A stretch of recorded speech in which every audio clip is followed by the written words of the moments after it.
الحمد لله رب العالمين وصلى الله وسلم على نبيه الأمين وعلى آله وصحبه أجمعين الذين آمنوا وتطمئن قلوبهم بذكر الله ألا بذكر الله تطمئن القلوب. جو لوگ ایمان لائے اور ان کے دل اللہ کے ذکر سے مطمئن ہوتے ہیں، خوب جان لو کہ اللہ کے ذکر ہی سے دل مطمئن ہوتے ہیں.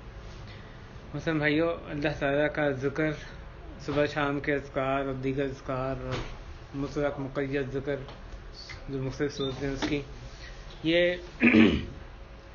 ہمارے روز مرہ کا یعنی موضوع ہے جس پہ کوئی دن نہیں گزرنا چاہیے کہ اس پہ عمل نہ کیا جائے.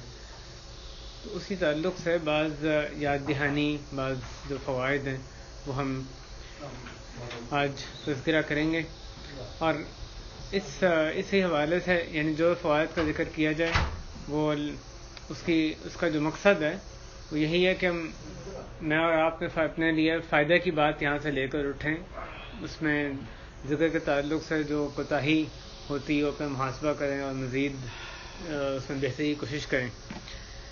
تو پہلی بات یہ ہے، اللہ تعالیٰ کا ذکر یہ دلوں کی زندگی ہے، یہ آنکھوں کی ٹھنڈک ہے، اور اس سے نفس جب وہ شر صدر حاصل ہوتا ہے، دلوں کے سینوں کے جو امراض ہیں اس سے اس کی ذکر میں شفا رکھی ہوئی ہے. اور سب سے بڑی چیز جس سے جو روح کو جس کے ذریعے زندگی ملتی ہے اور وہ سعادت ملتی ہے وہی وہ ذکر ہی ہے. ذکر کی مثال آدمی کے لیے ایسی ہے جیسے کہ پانی اور مچھلی کی مثال ہے. اور مومن کی جو زندگی ہے وہ ذکر کے بغیر پاکیزہ زندگی تصور نہیں کی جا سکتی ہے. جو غافل دل ہے اللہ کے ذکر سے وہ مردہ دل ہے، اور ایسا گھر جس میں اللہ کا ذکر نہ کیا جاتا ہو وہ ویران گھر ہے. اس میں جتنے بھی لوگ رہتے ہیں، جیسا بھی اس میں دنیا کا مال و اسباب ہو، تو جو دلوں کی زندگی اور اسی طرح گھروں کی جو آبادی، گھروں کا آباد ہونا، یہ دراصل اللہ کے ذکر کے ذریعے سے ہی ہوتا ہے. اور دلوں کا مردہ ہونا اور اسی طرح گھروں کا ویران ہونا یہ اللہ کے ذکر سے غفلت کی وجہ سے ہوتا ہے. جیسا کہ نبی کریم صلی اللہ علیہ وسلم نے فرمایا، صحیح بخاری کی حدیث ہے، مثل الذی یذکر ربہ والذی لا یذکر ربہ مثل الحی والمیت، کہ اس شخص کی مثال جو کہ اپنے رب کا ذکر کرتا ہے اور اس کی مثال جو ذکر نہیں کرتا، زندہ اور مردہ کی ہے. تو جو ذکر کرتا ہے وہ زندہ، جو نہیں کرتا اس کی مردہ کی مثال ہے. دوسری حدیث میں، دوسری روایت میں اس طرح سے مسلم میں، مثل البیت الذی یذکر اللہ فیہ والبیت الذی لا یذکر اللہ فیہ مثل الحی والمیت، کہ اس گھر کی مثال جس میں اللہ کا ذکر کیا جاتا ہے اور اس گھر کی مثال جس میں اللہ کا ذکر نہیں کیا جاتا، زندہ اور مردہ کی ہے. دلوں کی زندگی، گھروں کی زندگی اصل میں اللہ کے ذکر کے ذریعے سے ہی ہے. ذکر سے اطمینان نصیب ہوتا ہے، دلوں کا اطمینان، دلوں کی پاکیزگی اسی کے ذریعے ہوتی ہے. الذین آمنوا وتطمئن قلوبهم بذکر اللہ الا بذکر اللہ تطمئن القلوب. جو لوگ ایمان لائے ان کے دل مطمئن ہوتے ہیں، پرسکون ہوتے ہیں. کس چیز سے؟ اللہ کے ذکر سے. خوب جان لو کہ اللہ کے ذکر ہی سے دل مطمئن ہوتے ہیں. بذکر اللہ، یہ تقدیم و تاخیر ہے، اس میں حسر کا پہلو نکلتا ہے. اللہ کے ذکر ہی سے جو دل ہیں وہ دل مطمئن ہوتے ہیں. اور حدیث میں یعنی ذکر سے جو دلوں کا مطمئن ہونا، پرسکون ہونا، اس کا اس حدیث میں بھی تذکر آتا ہے، لا يقعد قوم يذكرون الله عز وجل الا حفتهم الملائكه وغشيتهم الرحمه ونزلت عليهم السكينه وذكرهم الله في من عنده. کہ جب بھی کوئی لوگ اکٹھے بیٹھتے ہیں اور اللہ کا ذکر کرتے ہیں اللہ عز وجل کا، تو فرشتے ان کو گھیر لیتے ہیں اور رحمت ان کو ڈھانپ لیتی ہے اور سکینت ان پہ نازل ہوتی ہے. جو اصل میں موضوع سے متعلق چیز ہے وہ یہ کہ ذکر جب کیا جاتا ہے، کسی مجلس میں بیٹھے ہیں جہاں اللہ کا ذکر ہو، تو دل پہ، تو ہمارے اوپر سکینت نازل ہوتی ہے. تو سکینت، اطمینان ذکر کے ذریعے سے نازل ہوتے ہیں. اور اللہ تعالیٰ ان کا ذکر ان میں کرتے ہیں جو کہ اس کے پاس ہیں، یعنی جو فرشتوں میں. یہی اہل ذکر کے لیے یہی فضیلت بہت بڑی ہے. ذکر کی فضیلت کے طور پہ کافی ہے کہ جو ہمارے خالق مالک وہ ہمارا ذکر کرتے ہیں جب ہم اللہ تعالیٰ کا ذکر کرتے ہیں. جیسے اللہ تعالیٰ نے فرمایا، فَاذْكُرُونِي أَذْكُرْكُمْ وَاشْكُرُوا لِي وَلَا تَكْفُرُونَ، بس تم میرا ذکر کرو میں تمہارا ذکر کروں گا. یعنی تم مجھے یاد کرو میں تمہیں یاد کروں گا، اور تم میرا شکر ادا کرو، میرا کفر نہ کرو.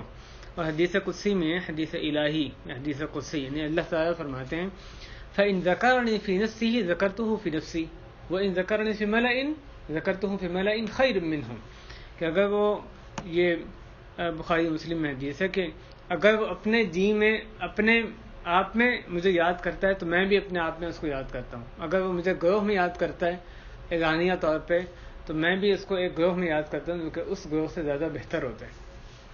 اس سے بڑا شرف فخر کیا ہوگا کہ بندہ اللہ کا ذکر کرے. یہ مسکین خاکی بندہ عاجز اور کائنات کا رب اس کے نتیجے میں اس کے جواب میں وہ اس کا ذکر کریں. اس لیے حضرت ابوبکر صدیق رضی اللہ عنہ سے روایت کیا تھا کہ انہوں نے فرمایا ذهب الذاکرون بكل خیر کہ جو ذاکرین ہیں ذکر کرنے والے وہ ہر خیر کو لے گئے. ذکر کی ایک فضیلت یہ بھی ہے کہ شیطان کو بھگاتا ہے, رحمان کو راضی کرتا ہے, اس سے پریشانیاں دور ہوتی ہیں, جو آدمی کو بے چینی ہے اس سے دل سے دور ہوتی ہے, اور اس کے ذریعے سے جو آدمی کو مٹھاس نصیب ہوتی ہے, چہرہ حشاش بشاش ہوتا ہے, آخرت میں بھی نور کا سبب بنتا ہے. اور بندہ ہر وقت اللہ کو نگران جو جاننا ہمارے سے مطلوب ہے وہ بھی ذکر کے ذریعے سے وہ صفت بھی ہمارے اندر پیدا ہوتی ہے, مراقبت اللہ. اور اس مراقبے کی وجہ سے مراقبہ سے مراد اللہ کو رقیب جاننا, نگران جاننا, ہر وقت اللہ تعالیٰ ہمیں ہماری نگرانی کر رہے ہیں. تو اس کے ذریعے سے جو احسان کی صفت ہے وہ بندے میں پیدا ہوتی ہے. ان تعبد اللہ کأنک تراہ فإن لم تکن تراہ فإنہ یراک کہ اللہ تعالیٰ ہر وقت ہمیں دیکھ رہے ہیں تو اس کے جو اللہ تعالیٰ کی عبادت بہت اچھے طریقے سے کرنا گویا کہ آپ ان کو دیکھ رہے ہیں, نہیں تو وہ تو آپ کو دیکھ ہی رہا ہے. تو یہ صفت بندے میں اس کے ذریعے پیدا ہوتی ہیں, نعمتیں اس کے ذریعے ملتی ہیں, جو نعمتیں اللہ کے عذاب اس سے ٹلتے ہیں.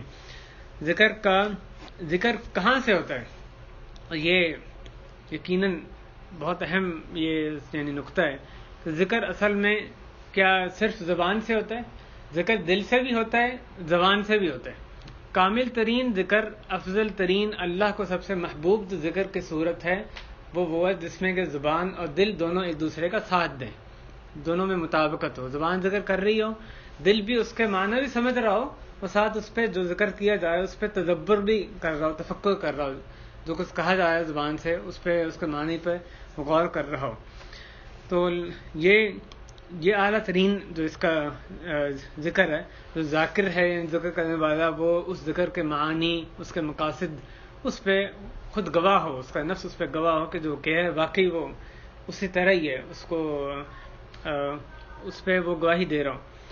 یہ سب سے افضل ترین صفت ہے, سب سے افضل ترین درجہ ہے ذکر کا. اس کے بعد یہ کہ صرف دل سے ذکر کیا جائے, کہ اللہ تعالیٰ کو دل سے یاد کیا جائے. کس طرح کہ اللہ کے جو آیات ہیں, مخلوقات ہیں, اس میں غور فکر, تدبر, تفکر کرنا اللہ کے ملکوت میں. اسی طرح جب اللہ کا حکم آ جائے تو اس وقت دل سے اللہ کا ذکر کرنا, جس کا نتیجہ کیا ہوگا کہ بندہ وہ کام کرے گا. جب اللہ نے کسی سے منع کیا اس وقت اللہ کو یاد رکھنا, اس کی عظمت کو دل میں لے کر آنا, اس کو بٹھانا, کہ جس کی وجہ سے آدمی جو اللہ کی معصیت ہے اس سے بچ جائے. تو ایک تو تدبر, غور فکر, ملکوت, اس میں غور فکر کرنا, اور پھر جو اس کا نتیجہ کیا ہوگا کہ آدمی ہمیشہ دل سے اللہ کا ذکر کرتا رہے گا, کہ جب بھی اللہ کا حکم سنے گا کیونکہ اللہ تعالیٰ اس کو یاد ہے ہمیشہ, تو وہ اس کے حکم پہ عمل کرے گا. جب اللہ کی منع کردہ چیز سے وہ ہمیشہ رکنے کی کوشش کرے گا, جس کے ذریعے سے معرفت حاصل ہوتی ہے, اللہ کی محبت, خوف, مراقبت, اور اس کے ذریعے سے جو معصیت ہے ان سے آدمی دور رہتا ہے. یہ دوسری. تیسرا کیا درجہ ہوگا کہ آدمی صرف زبان سے ذکر کرے, زبان سے ذکر کر رہا ہے لیکن دل اس کا ساتھ نہیں ہے. تو یہ تیسرا سب سے کم ترین درجہ ہے ذکر کا. ذکر کا اصلی مقصد دل کا حاضر ہونا ہے, دل کی توجہ ہے, اور مقصود جو ذکر کرنے والے کا مقصود یہی ہونا چاہیے کہ دل کی توجہ اللہ کی طرف ہو, دل سے اللہ کو یاد کرے. اور اس لیے اس کو کوشش کرنی چاہیے جو کچھ زبان اس کا وہ کہہ رہی ہے, اس کی زبان کہہ رہی ہے, اس پہ غور فکر, اس کے معنی سمجھے, اس پہ غور فکر بھی کریں. بھائی یہ دونوں الگ الگ چیزیں ہیں. ایک تو یہ کہ جو اذکار ہیں اس کے معانی سمجھنا دل سے, دل اور زبان کب مطابقت کریں گے, ایک دوسرے کے موافق ہوں گے.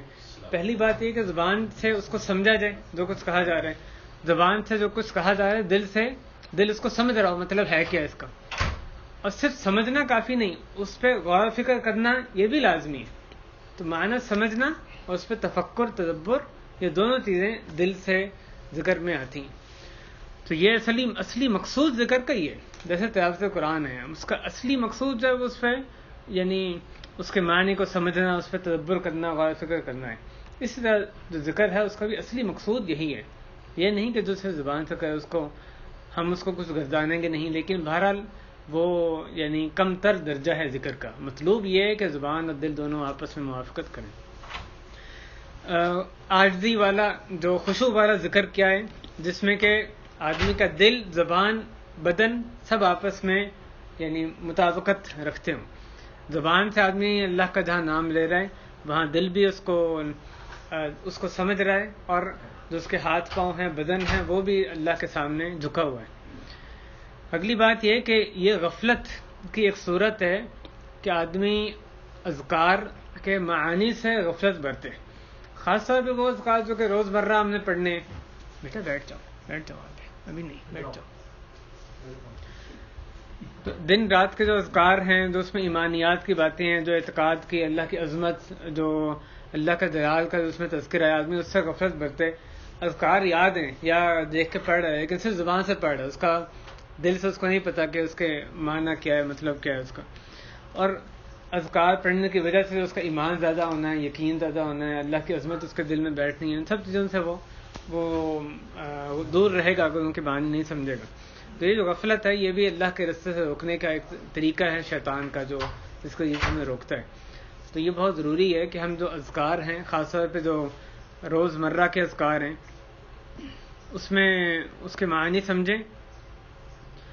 جو روز مرہ کے اذکار ہیں اس کے خوب معنی سمجھیں، تاکہ جب وہ اذکار پڑھیں ساتھ ساتھ دل بھی ہمارا حاضر ہو. اس کا جو صحیح فائدہ ہے اذکار کا وہ تبھی ہمیں حاصل ہو سکتا ہے. یعنی یہ دعا پڑھی تو یہ ملے گا، یہ دعا پڑھی یہ ملے گا. یہ اصل میں فائدہ کب حاصل ہوتا ہے؟ جبکہ اس کا مطلب بھی آدمی سمجھ رہا ہو، اور اس مطلب پہ جب وہ پڑھ رہا ہے اس وقت بھی اس پہ غور کر رہا ہو. ورنہ صرف زبان پڑھ رہی ہے اور ساتھ ساتھ دوسرے کام بھی نپٹا رہے ہیں، یہ بھی کر رہا ہے، وہ بھی کر رہے ہیں. زبان کا ساتھ دل نہیں دے رہا، یا دل ہو سکتا ہے اس کا معنی پتہ بھی ہو لیکن دل دوسری طرف ہے، دوسری وادی میں. زبان ذکر کر رہی ہے، دل جو ہے کوئی اور کام کر رہا ہے. تو یہ جو مطلوب ثمرہ ہے وہ اس ذکر کا اس طرح سے حاصل نہیں ہو سکتا. وہ اذکار جو کہ زبان سے کہے جاتے ہیں، اگلا مسئلہ ذکر میں ہے کہ جو اذکار زبان سے کہے جاتے ہیں، جیسے تلاوت قرآن ہے، تسبیح، تحمید، تکبیر، تحلیل، جو بھی اذکار ہمیں سکھائے گئے ہیں، یا صبح شام کے اذکار ہیں، یا سونے سے بیدار ہونے کے اذکار ہیں، یا سب دیگر جو ہیں، وہ ان اذکار میں یہ لازمی ہے کہ زبان ہلائی جائے اور زبان، ہونٹ، ان کو حرکت دی جائے، یعنی زبان سے ادا کیے جائیں. اس ذکر تبھی وہ یعنی کیونکہ ذکر جو ہے قول ہے، بات، ذکر پڑھنا تبھی صادق آئے گا، تبھی کہا جائے گا اس نے کچھ بولا ہے، جبکہ زبان ہونٹ ہلائے گا. صرف دل سے اس کو پڑھنا یا اس پہ غور کرنا، اس کا یہ فائدہ تو ہو سکتا ہے کہ اس پہ جو غور کر رہا ہے دل کا ایک فائدہ ہو سکتا ہے کہ ایمان بڑھے گا، اس لحاظ سے ایمانی فائدہ اس کو حاصل. لیکن ذکر کا جو خاص فائدہ بتایا گیا اس خاص ذکر کا، وہ اس کو اس طرح سے حاصل نہیں ہوگا. تو یہ ضروری ہے کہ ذکر زبان سے، جو ذکر زبان سے ہمیں کرنے کے لیے سکھائے گئے اس میں زبان کو حرکت دی جائے، ہونٹ اس میں ہلیں، تبھی اس کا فائدہ ہمیں ہوگا. جس نے صرف زبان دل سے ذکر کیا نماز میں مثلا، تو اس کی نماز قابل قبول نہیں ہے. لازمی ہے کہ زبان کو اور ہونٹوں کو حرکت دے. اور جمہور علماء کا یہ موقف ہے کہ آدمی کو کم از کم اتنی آواز رکھنی چاہیے ذکر کرتے ہوئے کہ اس کو خود اپنی آواز آ جائے. ذکر کریں یا نماز پڑھ رہے ہیں یا تلاوت قرآن کر رہے ہیں تو اتنی آواز ہو کہ خود وہ اپنی آواز خود سن لے. سوائے اس کا کوئی ایسا عذر ہے کہ وہ اس کے لیے سننا ویسے مشکل ہے. عام حالات میں اس طرح سے ذکر کرنا اکثر علماء نے اس کو یعنی شرط قرار دیا اس ذکر کا مطلوب فائدہ ہونے یعنی حاصل ہونے کے لیے، ہاں واجب ذکر ہو، مستحب ذکر ہو، جو بھی اس کے ہیں. یعنی وہ کہتے ہیں کہ صرف زبان اور ہونٹوں کا حرکت دینا وہ تو لازمی ہے ہی، اس میں تو کوئی شک نہیں، اس میں تو علماء کا اتفاق ہے. یہ جو مسئلہ دوسرا یہ ہے کہ کتنی آواز سے پڑھا جائے، کہ بھی ہونٹوں کو اور جو زبان سے حرکت دینا کیا وہ صرف وہی کافی ہے یا آواز بھی کچھ ہونی چاہیے؟ جمہور علماء کہتے ہیں کہ اتنی آواز ہونی چاہیے کہ خود آپ کو اپنی آواز آ جائے، تب وہ ذکر جو ہے اس کا مطلوبہ جو فائدہ وہ حاصل ہوگا. اور بعض نے بھی کہا کہ واجب نہیں ہے، لازمی نہیں کہ اس کو اپنی آواز آئے، بلکہ اگر وہ تلفظ کرتا ہے، زبان سے الفاظ نکالتا ہے تو وہی کافی ہیں، چاہے وہ خود اس کو اپنی آواز نہ بھی آ رہی ہو. یہ یعنی دیگر بعض علماء کا موقف ہے، جن میں شیخ ابن تیمیہ، ابن قیم، شیخ ابن عثیمین وغیرہ بھی ہیں. احتیاط اسی میں کہ یہ عبادت اختیار کرتے ہوئے، ذکر کرتے ہوئے جو کم از کم اتنی آواز سے پڑھیں کہ ہمیں خود اپنی آواز آ جائے. ذکر کس وقت کرنا ہے؟ ہر حالت میں، ہر وقت، ہر کیفیت میں اللہ کا ذکر جو ہے ہمارے سے مطلوب ہے، اور بغیر کسی حد کے، بغیر کسی قید کے. تو یہ کوئی انسان اس سے غفلت برتے ذکر سے، تو یہ اس میں کوئی عذر نہیں ہے اس میں کوتاہی کرنے کے لیے. یا ایھا الذین آمنوا اذکروا اللہ ذکرا کثیرا وسبحوہ بکرۃ واصیلا. اے لوگو جو ایمان لائے ہو، اللہ کا ذکر کرو، کتنا؟ بہت زیادہ ذکر، اور صبح و شام اس کی تسبیح بیان کرو.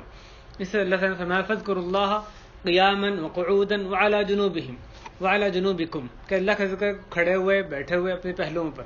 دوسری آیت میں کہا گیا الذین یذکرون اللہ، سورہ آل عمران کی جو آیت ہے، الذین یذکرون اللہ قیاما وقعودا وعلی جنوبہم، کہ وہ لوگ جو کہ اللہ کا ذکر کرتے ہیں کھڑے بیٹھے اپنے پہلوؤں پہ. ہر کیفیت میں اللہ کا ذکر ہمارے سے مطلوب ہے. ابن عباس رضی اللہ تعالیٰ عنہ فرماتے ہیں کہ اللہ تعالیٰ نے کوئی ایسی عبادت فرض نہیں کی اپنے بندوں پر سوائے کہ اس کی حد ایک مقرر کی. یہ عبادت اتنی کرنی، اور جو شخص اس میں جس کا عذر ہے اس کو معذور گردانا، کہ وہ ٹھیک ہے عبادت نہ کرے تب بھی وہ حرج نہیں ہے. سوائے ذکر کے اللہ تعالیٰ نے اس کی کوئی حد مقرر نہیں کی. ذکرن کثیرا، زیادہ ذکر کرو. اور کسی کا عذر اس میں قبول نہیں کیا ذکر چھوڑ دینے میں. یعنی ایک آدمی ایک ذکر نہیں کر سکتا، دوسرا، تیسرا، اور کوئی یہ کہ میں کسی طرح کا کسی حال میں ذکر نہیں کر سکتا، یہ تو قابل قبول بات نہیں ہے. اس میں کسی کا کوئی عذر قابل قبول نہیں ہے کہ وہ ذکر سے چھوڑ دے، اس میں اس سے غفلت برتے. سوائے شخص وہ جس کا کہ عقل اس کے ساتھ نہیں. اللہ تعالیٰ نے فرمایا آگے، انہوں نے اسی آیت کا ذکر کیا فاذکروا اللہ قیاما وقعودا وعلی جنوبکم. تو دن ہو، رات ہو، سمندر ہو یا زمین ہو، سفر میں، حضر میں، بندہ امیر ہے یا فقیر ہے، پیسے کم ہیں زیادہ ہیں، وہ صحت مند ہے یا بیمار ہے، ذکر اللہ کا خواہ وہ چھپ کے یا خلوت میں یا جلوت میں، ہر حال میں اللہ کا ذکر جو ہے مطلوب ہے، بندے نے کرنا ہے. بھائیو، اگلی بات یہ کہ ذکر کرنے والا بہتر یہ کہ وہ اچھی حیت میں اچھی طرح ذکر کرے. یعنی بہتر یہ کہ اگر آدمی بیٹھا ہوا ذکر کر رہا ہے تو قبلہ رو ہو، اور خشوع خضوع کے ساتھ اور وقار سکینت کے ساتھ اپنے سر جھکا کے، یعنی تواضع کی جو کیفیت ہے اس کے ساتھ ذکر کرے. لیکن اس کے علاوہ بھی اگر ذکر کرتا ہے تو کوئی بلا کراہت وہ بھی صحیح ہے. یہ تو بات ہے کمال کی کہ مطلوب یعنی افضل طریقہ کیا ہے. افضل کو وہ چھوڑ دے گا لیکن اس میں کوئی کراہت نہیں ہے. آدمی جس حال میں بھی ڈرائیونگ کرتے ہوئے، ہر حال جیسے بھی آپ ذکر کریں اس میں کوئی کراہت نہیں ہے. اللہ تعالیٰ کا ذکر ہے، بعض اذکار ہمیں سکھائے گئے مطلق، بعض ہیں مقید.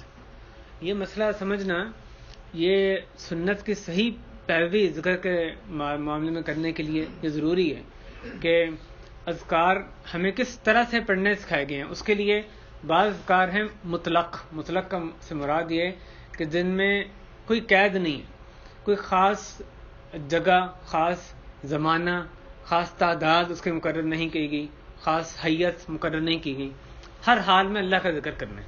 اور دوسرے مقید، جن میں کہ ان میں سے کسی چیز کو مقید کیا گیا، اس کے ساتھ مخصوص کیا گیا ذکر کو. تو جو مطلق ذکر ہے جس میں کہ کسی زمانے، جگہ، حال اس کے کوئی قید نہیں ہے، اس کا نہ کوئی صیغہ ہے نہ کوئی تعداد مقرر کی گئی ہے، تو یہ تو آدمی کو چاہیے کہ اپنے استطاعت کے مطابق کثرت سے اللہ کا ذکر کرتا رہے، ہر وقت ہر حال میں اللہ کا ذکر کرتا رہے. یا ایھا الذین آمنوا اذکروا اللہ ذکرا کثیرا. اور نبی اکرم صلی اللہ علیہ وسلم کے بارے میں آتا ہے کان النبی صلی اللہ علیہ وسلم یذکر اللہ علی کل احیانہ، مسلم میں کہ اللہ تعالیٰ کے نبی صلی اللہ علیہ وسلم ہر اپنے تمام اوقات میں اللہ کا ذکر کیا کرتے تھے. اس تعلق سے اپنا ذرا محاسبے کی ضرورت ہے. یعنی کتنی مرتبہ ہم جب فارغ بیٹھے ہوتے ہیں، جب کوئی کرنے کا کام نہیں، یا کام کرنے کا ہے لیکن ہماری زبان فارغ ہے, ہمارا دماغ زبان فارغ ہے, ہم کوئی اور کام کر رہے ہیں, ڈرائیونگ کر رہے ہیں تو ٹھیک ہے ہم مصروف ہیں, لیکن زبان ہماری وہ بیزی نہیں, کوئی اور ایسا کام کر رہے ہیں جس میں کہ ذہن آپ کا مصروف کرنا لازمی نہیں ہے. تو یا ایسے ہی جب ویٹنگ پیریڈ ہوتا ہے تو اس میں ہم کتنی مرتبہ یہ اپنا جو اوقات ہیں ان کو ضائع کر دیتے ہیں کہ اللہ کا ذکر چھوڑ دیتے ہیں, اور عظیم جو خیر ہے جو ہم اس سے وقت میں حاصل کر سکتے ہیں اس سے محروم ہو جاتے ہیں. تو بھائی جو بھی وقت ملے یہ اس میں یعنی آدمی کا کتنا ذکر کروں, فرماتے ہیں لا یزال لسانک رطبا بذکر اللہ تعالی, تمہاری زبان ہر وقت اللہ کے ذکر سے تر رہے, ہر وقت. میرا آپ کا کیا جاتا ہے اگر ہم جب فارغ بیٹھے ہیں یا ڈرائیونگ کر رہے ہیں ساتھ ساتھ سبحان اللہ سبحان اللہ سبحان اللہ, الحمدللہ, لا حول ولا قوت الا باللہ, کچھ بھی, لا الہ الا اللہ, مثلا بہت طرح کے اذکار کہے گئے, درود شریف ہے یا دیگر چیزیں ہم ساتھ ساتھ پڑھتے رہیں, کیا جاتا ہے ہمارا, یعنی ساتھ ساتھ بے شمار نیکیاں جمع ہوتی رہیں گی, ایمان میں بھی اضافہ ہوگا, اور ساتھ ہمارا کام بھی اس میں کوئی رکاوٹ نہیں بن رہی. ٹھیک ہے کوئی جب کام ہے تو پھر اس کے اپنے تقاضے ہوتے ہیں.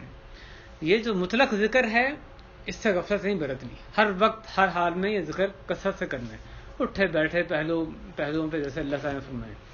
دوسرا ذکر کی قسم مقید ذکر, تو یہ جو ایسا ذکر جو کہ خاص زمانے کے ساتھ یا جگہ کے ساتھ یا حالت کے ساتھ یا تعداد کے ساتھ اس کو مقید کر دیا جائے, مخصوص کر دیا جائے, تو یہ 4 چیزیں ہو سکتی ہیں.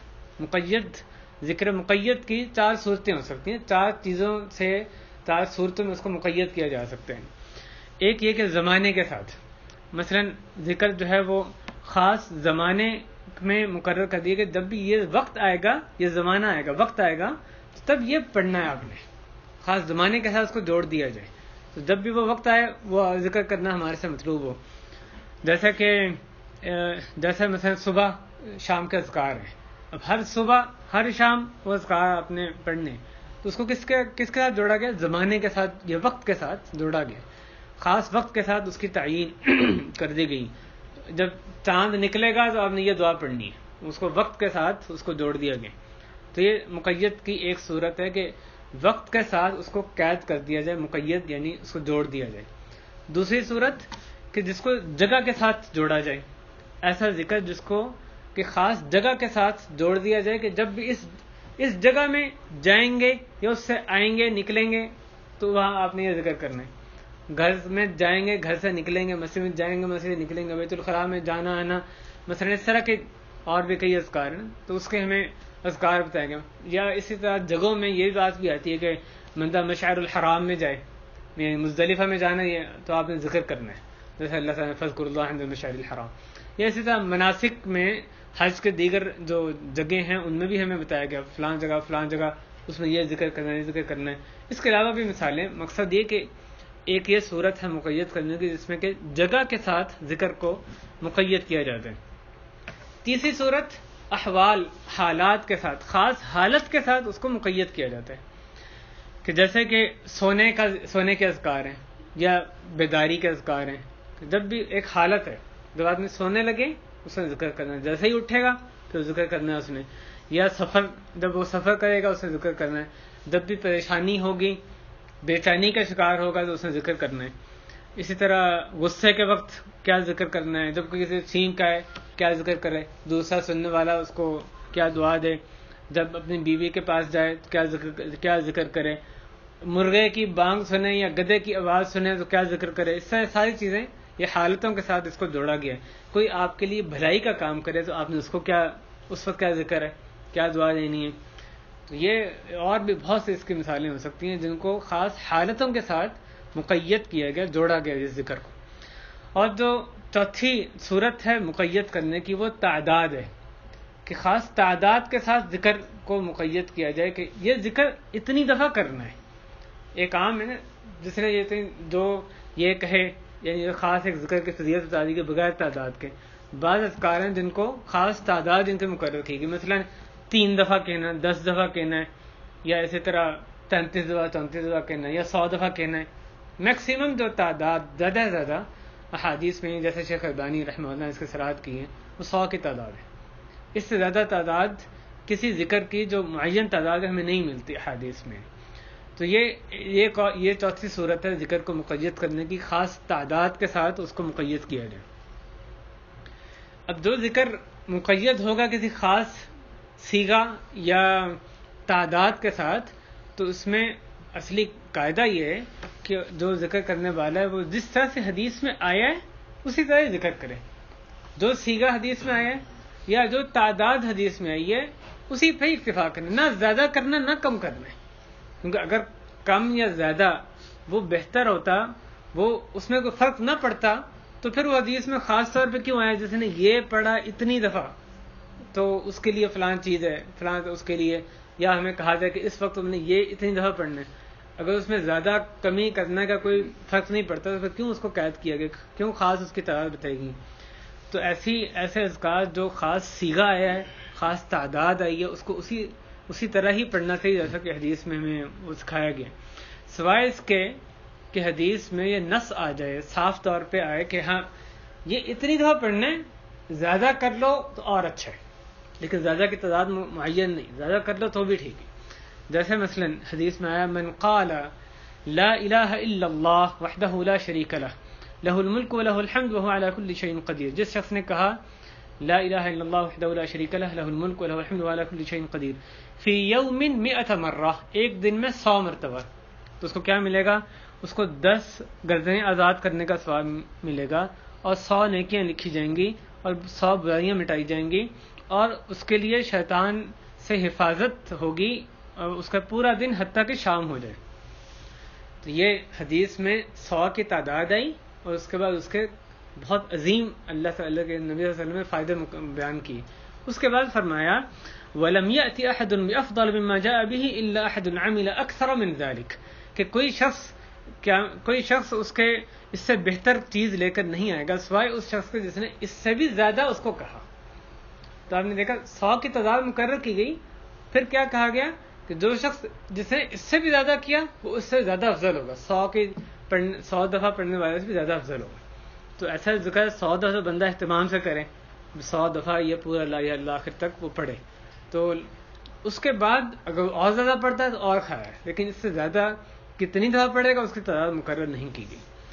اسی طرح ایک اور اس کی دوسری مثال ایک یہ کہ حدیث میں ہے کہ جس نے جب صبح ہوئی شام ہوئی یہ کہا سبحان اللہ و بحمدہ 100 مرتبہ، تو قیامت کے دن کوئی شخص نہیں آئے گا جو کہ اس سے افضل چیز لے کر آئے سوائے اس شخص جس نے اس جیسا ہی کہا یا اس سے زیادہ کہا. تو اس حالت میں سبحان اللہ و بحمدہ 100 دفعہ پڑھ لیا، اب کیا مزید نہ پڑھے؟ مزید پڑھے، جتنی دفعہ مرضی پڑھے، لیکن اس کے آگے کیونکہ تعداد مقرر نہیں، بغیر گنتی کو پڑھنا چاہے جب تک چاہے پڑھتا رہے.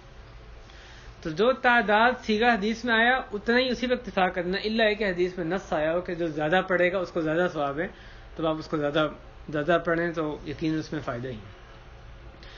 وہ اذکار جو کہ ہمیں مفرد کے صیغے سے سکھائے گئے ہیں ان کو جمع کے صیغے میں تبدیل کرنا یہ بہتر نہیں ہے.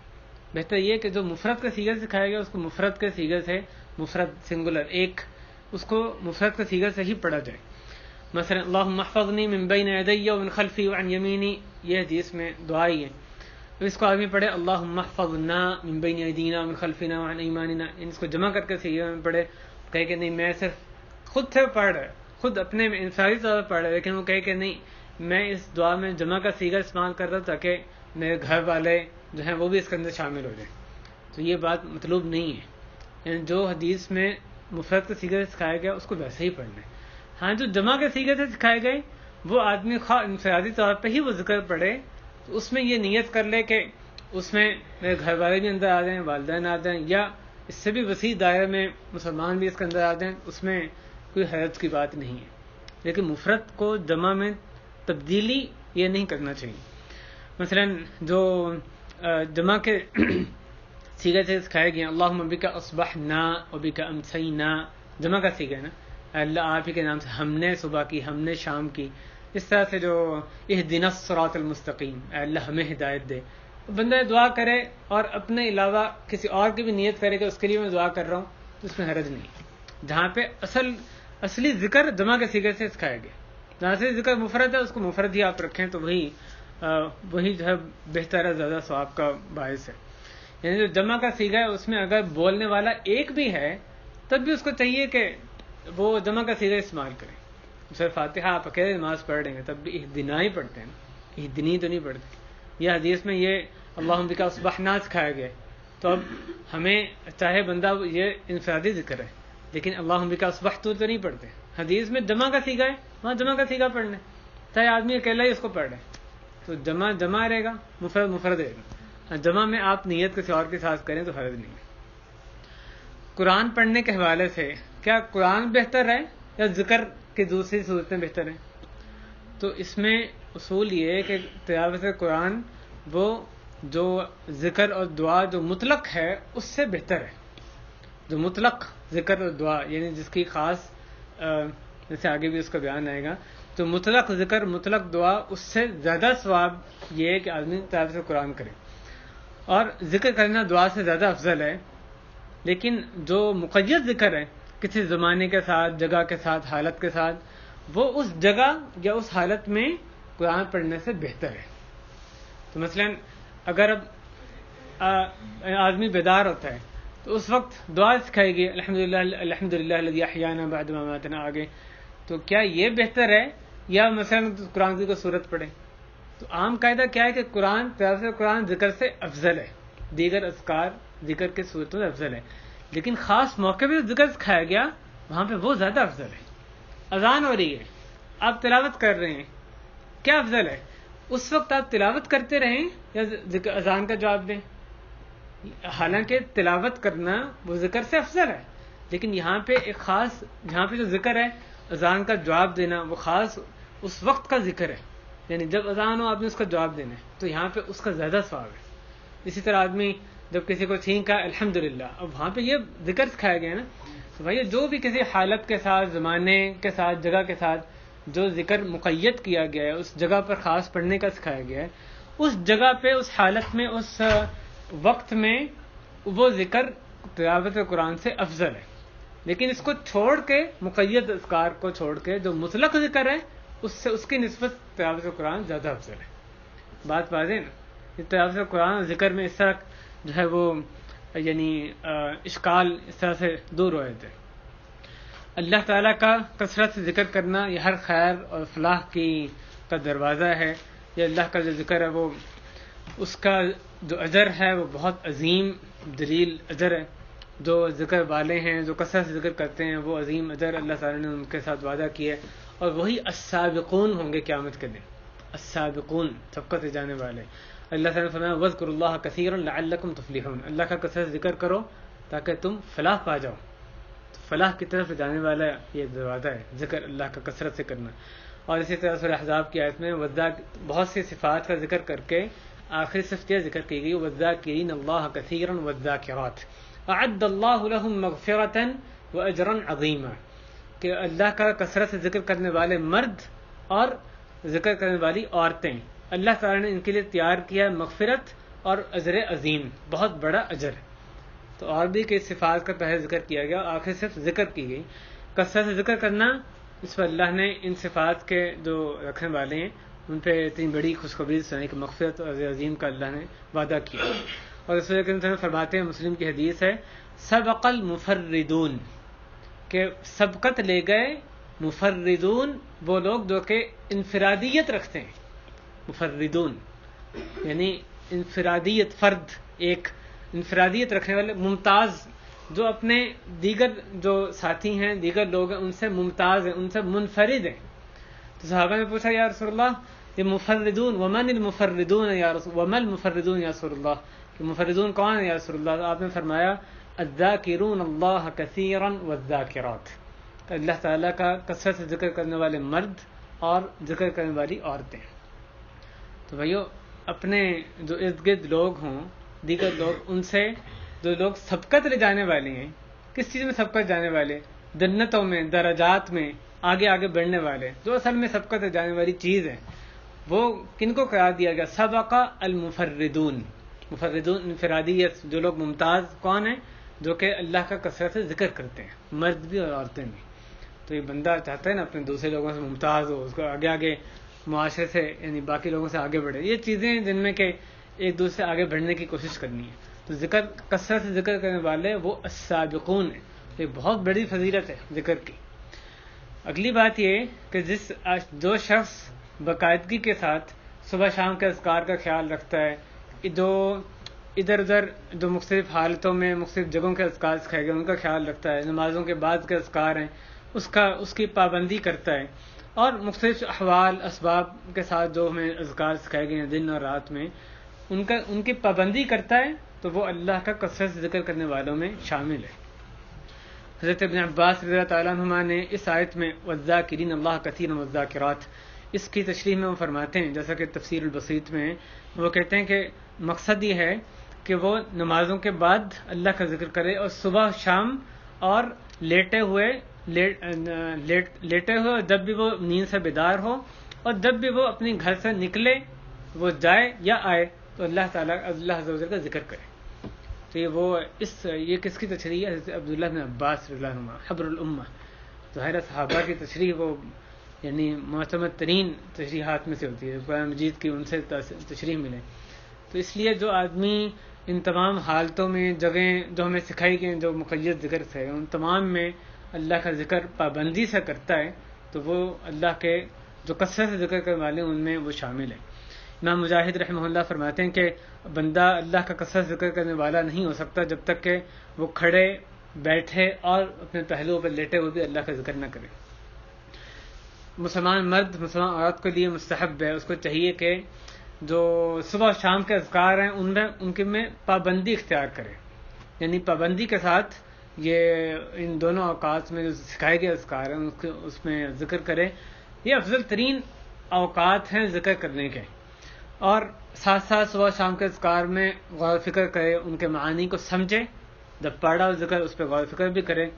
آدمی کو ان اذکار کی بہت زیادہ ضرورت ہے, اور اس کے بے شمار فائدے ہیں اس کو, یعنی دنیا میں بھی فائدے ہیں, صرف آخرت میں نہیں, اس دنیا میں بھی بہت زیادہ اس کو فائدے ہیں. صبح شام کے اذکار کے اگر وہ اہتمام کرتا ہے, اور یہ اس کے لیے شیطان رجیم شیطان مردود سے اس کے محفوظ رکھنے کے لیے بھی بہت اہم ہے.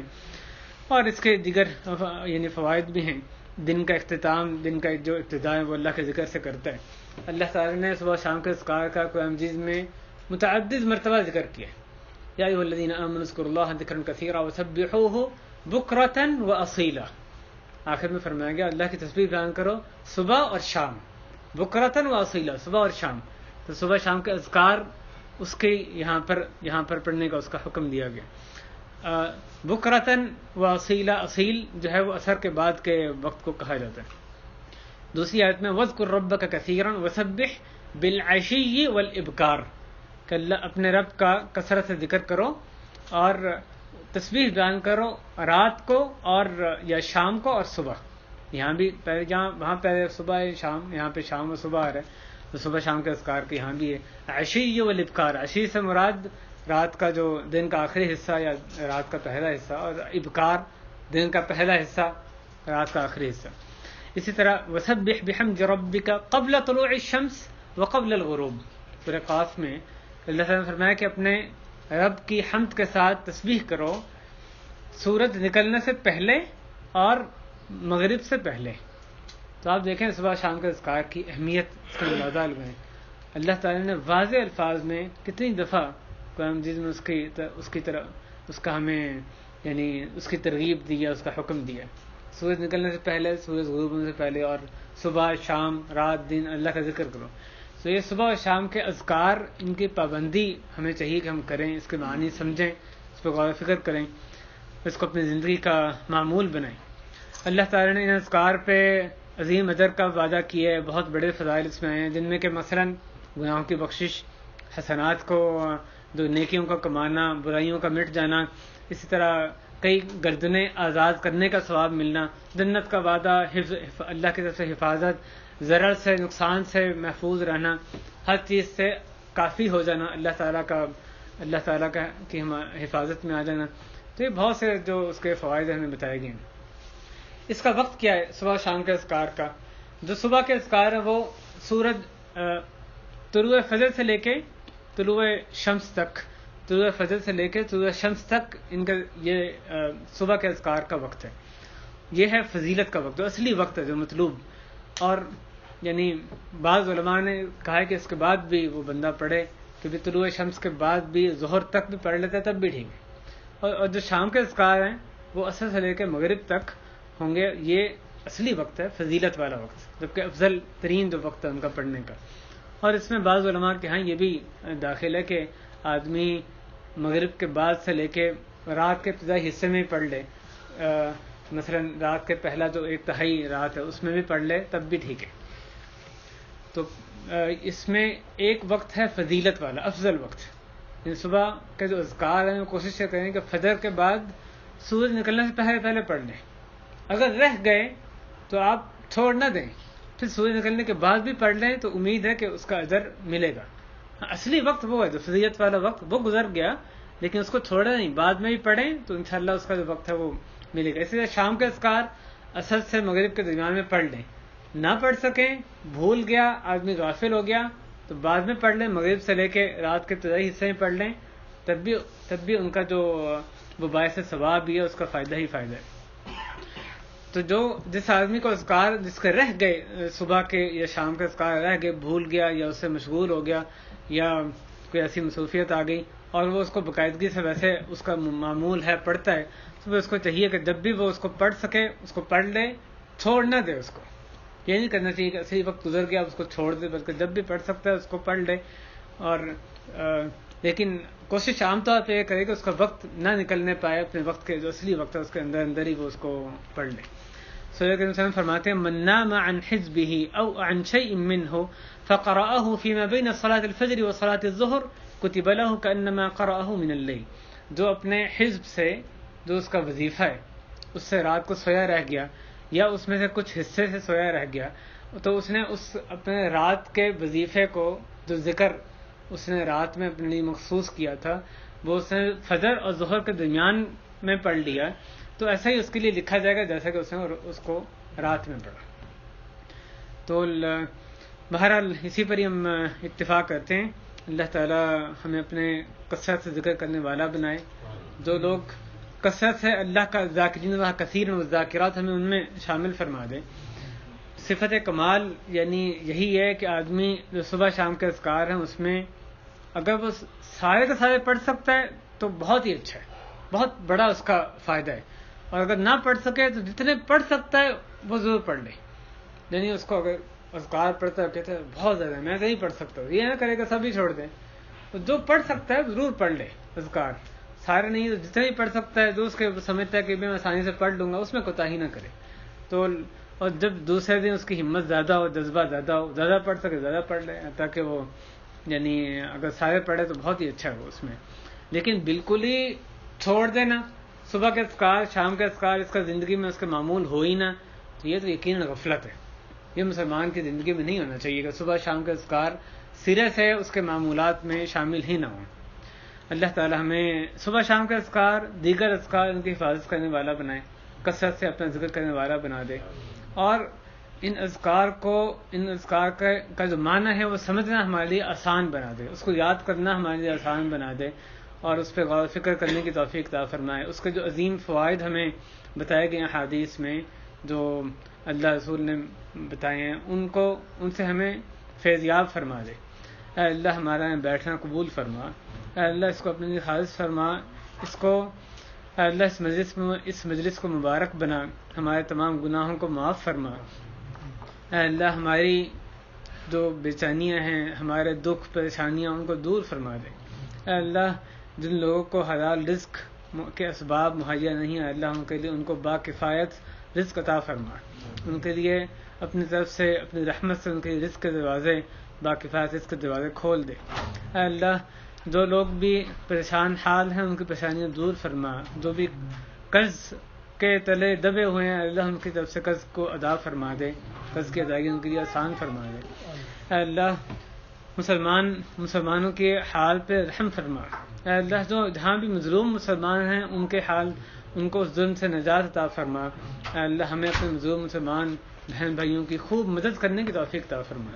اے اللہ جو بھی آپ کے دشمن مسلمانوں پہ ظلم کرنے والے ہیں اے اللہ ان کا نام و نشان مٹا دے، اے اللہ ان کو نشان عبرت بنا دے، اے اللہ اہل خانہ پہ بھی خصوصی رحمت، ان پہ کرم، اپنی برکت نازل فرما، اے اللہ ہم سب کے کاموں میں برکت عطا فرما، ہمارے کاموں میں آسانیاں پیدا فرما، عافیت عطا فرما، اے اللہ ہماری اصلاح فرما، ہمارے گھروں میں دینداری پیدا فرما دے، اے اللہ ہمارے بچوں کی اصلاح فرما، بہن بھائیوں کی، ہماری نسلوں کی اصلاح فرما، ہماری بچوں کو ہماری آنکھوں کی ٹھنڈک بنا دے، اے اللہ ہمارے والدین پہ رحم فرما، ان کی مغفرت فرما، جو دنیا سے چلے گئے اے اللہ ان کی قبروں کو جنت کے باغیچے بنا، اے اللہ ہم سب کا حساب کتاب آسان فرما۔ ہمارے محترم بھائی شفیق ملک صاحب، ان کی اہلیہ کافی بیمار ہیں، ان کی بھی دعا فرمائیں کہ اللہ تعالیٰ ان کو جلد صحت یاب فرمائے، ان کی بیماری کو صحت سے تبدیل فرما دے۔